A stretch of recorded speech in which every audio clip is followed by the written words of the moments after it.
Bonjour à tous. Pendant quasiment 2 millénaires, le christianisme a considéré le judaïsme comme étant rejeté par Dieu. Le peuple juif, c'est le peuple de ceux qui ont crucifié Jésus et il ne mérite pas d'être aimé. Et de fait, beaucoup de persécutions, beaucoup de tragédies effroyables ont eu lieu. La plus effroyable de toutes, a été de cacher la nature du Messie d'Israël à son propre peuple.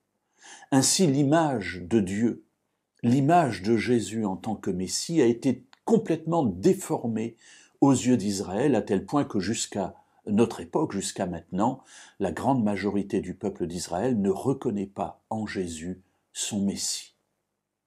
Comment avons-nous pu en arriver là ? Lorsque nous considérons la lettre de Paul aux Romains, au chapitre 11, et au verset 1 et au début du verset 2, Paul dit « Il vient de parler de la nécessité de l'annonce de l'Évangile, il vient de parler de la position du peuple juif, ou en tout cas des croyants d'origine juive, à l'époque, par rapport aux croyants d'origine païenne. » Et il en tire cette conclusion, donc au chapitre 11, versets 1 et 2. Je dis donc, Dieu a-t-il rejeté son peuple ? Effectivement, par rapport à ce qu'il vient de dire, on pourrait en tirer la conclusion que Dieu a rejeté le peuple juif. Alors il se rend compte que ce qu'il vient de dire est un peu dangereux, alors il veut préciser sa pensée. Je dis donc, Dieu a-t-il rejeté son peuple ? Certes non, car moi aussi, je suis israélite, de la descendance d'Abraham, de la tribu de Benjamin.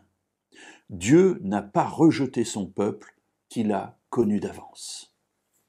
Comment, avec une telle parole de Paul, a-t-on pu tirer pendant presque 2 millénaires la conclusion que Dieu avait rejeté son peuple ? Mes amis, le peuple d'Israël est le peuple de Dieu. Le peuple choisit la prunelle des yeux de Dieu.